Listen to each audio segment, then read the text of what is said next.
Okay guys, what's going on tonight? Tonight we are about to line up this fender. Okay? So I can make sure the hood's lined up, so I can pull the hood off, so I can pull the two springs off, so I can pull the two hinges off. And I am going to give those hinges to Roopster tomorrow when he heads down this way. Okay? And he is going to sandblast them for me. Mint. So then I'll see him a week from now. I'll get my hinges back, and hopefully by then I will have done everything I have to do in here.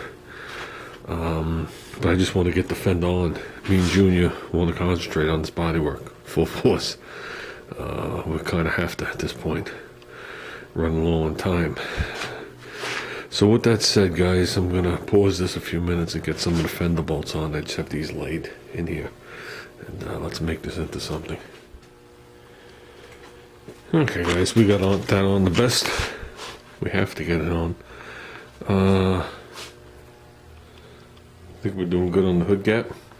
Doing good on the other hood gap, too. Okay.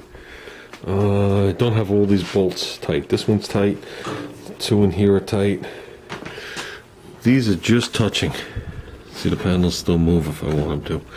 Only because I have to land around to do it. I'm just not in the mood. I got the stay going down to the front lip. I got two of the bolts in for the fender. The other two aren't. No need. I got the one that's up in here. In. I got the two on the bottom in. It all lines up exactly the way it did before. From here to here is perfectly flush. The line is flush. From like here to like here, there's more crown in the fender. Am I going to correct that? Don't know. Might just leave it. From here around, they match perfectly again like they did before. So that's been a problem with this car. Seems like every forward edge has more of a crown. So this has more of a crown than this. This has more of a crown than this did. And this, that. There's got to be a point where you stop, and I think we're at it. I think we're definitely at it. The gaps are not that bad. So with that, this is sitting perfectly flush, and then the way the fender actually jots down on both sides, then this tapers down, and you have a little height difference. Everyone I've ever seen is like that, and like I said, that's the best I've ever seen a back gap on one of these cars. It's like amazing. I never thought that was going to happen, as you guys know, because at one point one side was touching and one side was at least a half an inch. So I think we pulled the front of this car together the best we can, especially with a different hood from a way different year, a different fender from a different year. Actually, the hood is from the same year, it's just a different model. And considering it was hitting this corner, I think everything's lining up pretty well. Basically what I'm going to do now is I'm going to pop the scoop off, which isn't bolted on, it's just laying there. And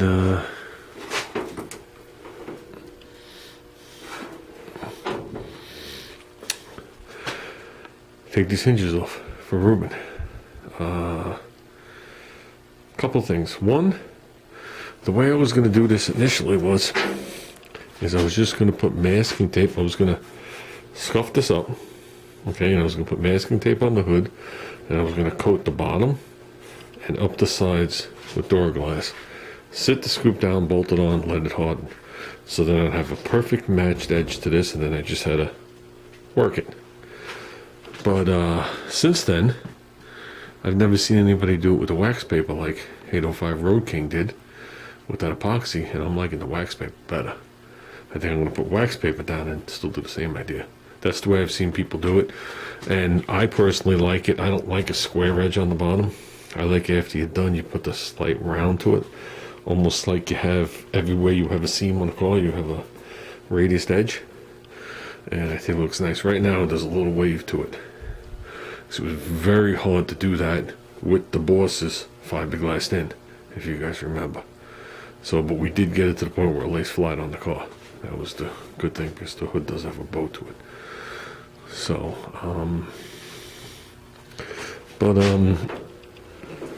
okay. Now it's my turn to thank a couple people. So there's your time if you want to click off. Okay. Recently, I would say within the last month or so, I was contacted by Tom Noble. Okay, I'm sure Tom doesn't mind me mentioning this, but I was contacted by Tom Noble. Tom Noble is looking to come all the way from Las Vegas to here / Connecticut, Ruben's house, to help put Ruben's engine in. He wants to be part of it. I told him at this point it would be hard for me to commit to a day or a date or whatever it is, but we could definitely work on it. That would be awesome. To me, that would be, it would be a nice day. Would be the car in the garage with all the crap there, and right outside the garage door you got the barbecue going. You work a little, you eat a little, you work a little, you eat a little, and laugh and have a good time. I think that would be a super enjoyable day. Also, I was contacted by R. Peak. Okay, anybody that follows R. Peak, and his son Josh Peak. R. Peak is up in Maine.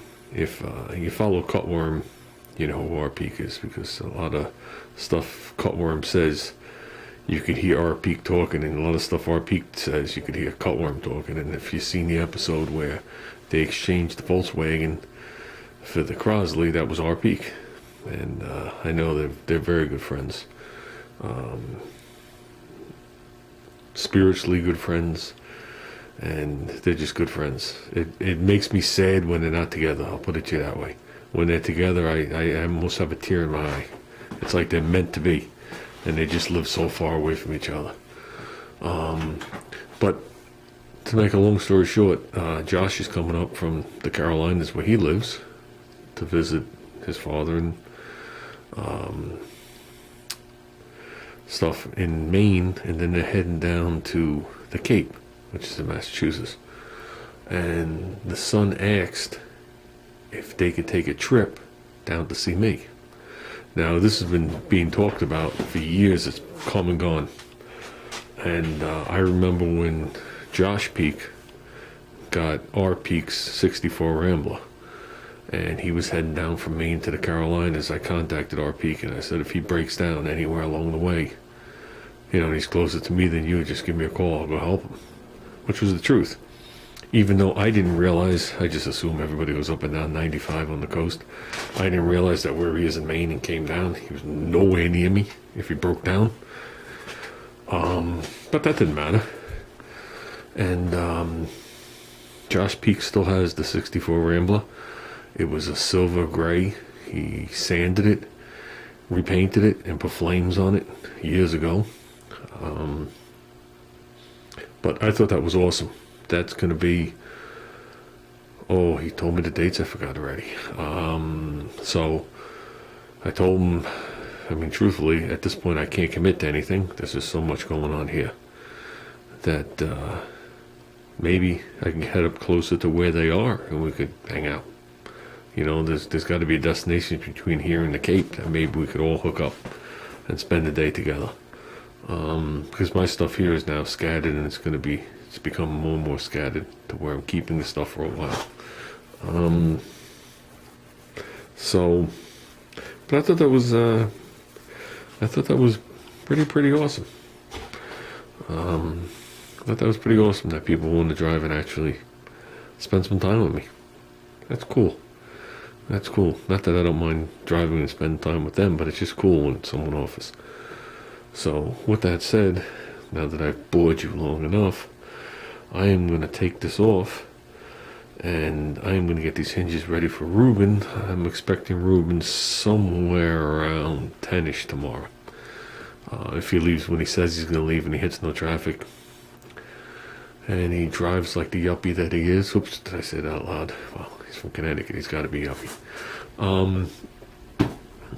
But yeah, I'm expecting him around 10ish. He's coming to the shop.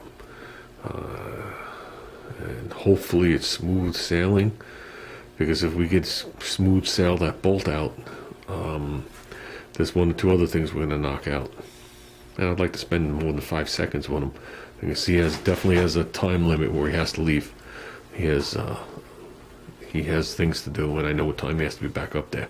So I want to allot him at least another additional hour to get back up there, so he doesn't miss what he has to do. So definitely looking forward to that. And that's it. Junior had all 4 wisdom teeth pulled out today. Ooh. Ooh. But he's doing good. He's doing good. He can complain just like he always does. With that said, guys, basically what I'm about to do is I'm going to lift up the hood. I'm going to pull the springs off by hand. That's how I do it. With that, I'll prop up the hood. And AMC has studs. Okay, I'll unbolt the hood itself. Tilt the front of it down. Okay, then I'll grip it through the scoop hole. Lift it, slide it forward, which I used to be able to do without the hood pins. And I'll take the hinges off, then I'll just lay the hood back on. Okay, if I never turn the camera back on, you know it all went wrong. There you go. Ready? What's the problem?